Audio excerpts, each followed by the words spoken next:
있는데요. 좀 많이 피곤한 거 있는데요. 그래도 한 글자라도 더 배우겠다는 친구들 보면요. 피곤한 건 금방 있습니다. 그리고 제가 하는 일 자체도 원래 제가 재밌어 하고요. 작은 시골 학교에 생긴 조그만 변화. 찾아가는 가정교사제. 지역의 특성상 교육의 기회가 적었던 아이들에게 학습에 대한 의욕을 키워주고 지역 간의 소득 격차를 해소할 수 있기를 기대해봅니다. 네, 정말 한 폭의 그림을 보는 것 같습니다. 아이들도 그렇고요. 또 아이들 찾아 달려나가는 선생님의 모습도 정말 너무 아름다워 보이는데요. 정말 한 폭의 수묵화를 보는 것 같았는데요. 오늘은 이 수묵화의 주인공들을 한번 모셔봤습니다. 먼저 충북 제천 백운초등학교 이수호 선생님과 찾아가는 가정교사 박성기 선생님 모셨습니다. 어서 오세요. 자, 먼저 자세한 이야기 나누기 전에 제천 백운초등학교는 어떤 학교인지 학교 소개 말씀 부탁드리겠습니다. 네. 제천과 충주를 잇는 박달재 아래에 위치한 본교는 개교 100년 전통의 오랜 역사를 지닌 농촌 지역의 소규모 학교로서 지난 7월 교과부로부터 농산어촌 전원학교로 선정되어 교육 수요자가 만족하는 행복한 학교를 만들기 위해 최선의 노력을 기울이고 있는 학교입니다. 네, 이수호 선생님은 백운초등학교의 수호천사시라면서요? 어떻게 그 소문이 여기까지 났네요. 네, 오늘 이 시간도 네. 함께 기대해 보겠습니다. 찾아가는 가정교사 제도 아주 정겹고 또 이곳에 꼭 필요한 제도가 아닌가 그런 생각이 드는데요. 언제 어떻게 이런 것을 시행하게 되셨는지요? 통학거리가 먼 관계로 전교생의 60%가 오후 4시면 학교버스로 하교를 하여 오후 늦게까지 양질의 교육을 받지 못하는 실정입니다. 그래서 학생들을 위한 교육복지 지원책이 하나로서 가정교사를 채용하여 마을별 공부방을 순회하며 저녁에 학습 지도를 하도록 한 사교육비 제로화 프로그램을 운영하게 되었습니다. 누가 먼저 이런 아이디어를 생각하셨어요? 저희 학교가 아무래도 시골이다 보니까 아이들의 그 교육 혜택이 적어서 저희 교장선생님께서 좋은 의견을 내주셨어요. 근데 이 가정교사 제도라고 하면 학교에 계신 이제 풀타임 선생님은 아니실 거고 외부에서 채용을 하셨을 건데 어떤 선발 기준으로 채용을 하셨고 또 몇 분이 지금 활동하고 계신가요? 우선 저희가 채용 공고를 낼 때에는 교사 자격증이 있는 분들을 대상으로 채용 공고를 했어요.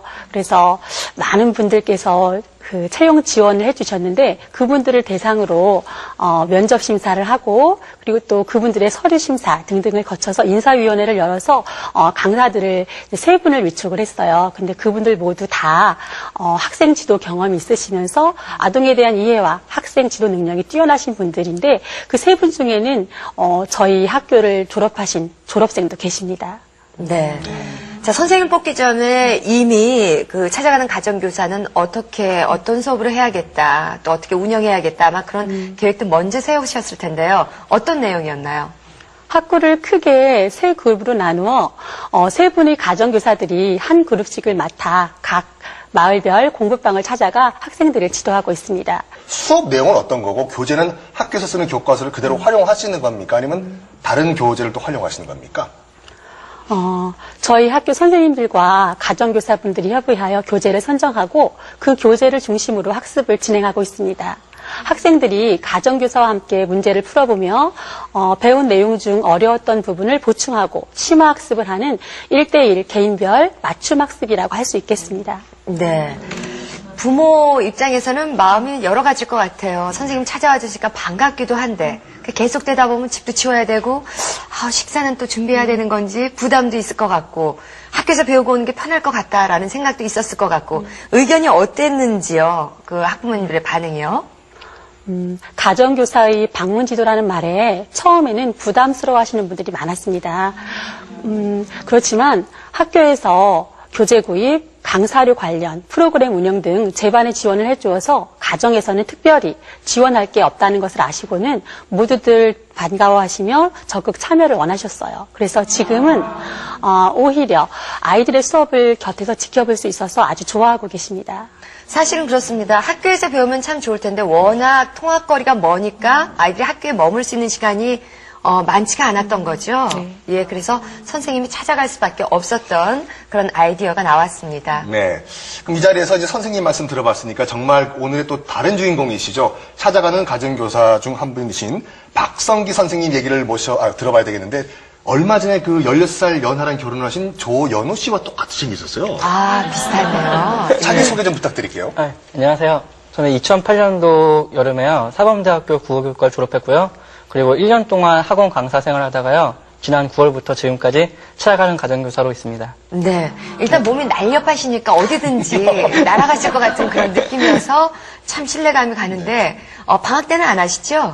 네, 방학 때는 원래는 계획이 없었는데요. 부모님께서 이제 호응이 너무 좋으셔서 예. 교장 선생님께서 허락을 하셨어요. 1월달 한 달만 쉬고 12월달과 2월달에는 하자고. 그래요. 그렇게 하셨습니다. 예. 1월 달에 하셨으면 눈이 많이 왔을 때 좀 힘드셨을 것 같은데, 그나마 다행이네요. 학원 강사 같은 거 하면 페이도 좋고 여러 가지가 편할 텐데, 이렇게 상간벽지, 꼬불꼬불 찾아 들어가는 가정교사 선생님으로서 어떻게 자원하시게 되셨는지요?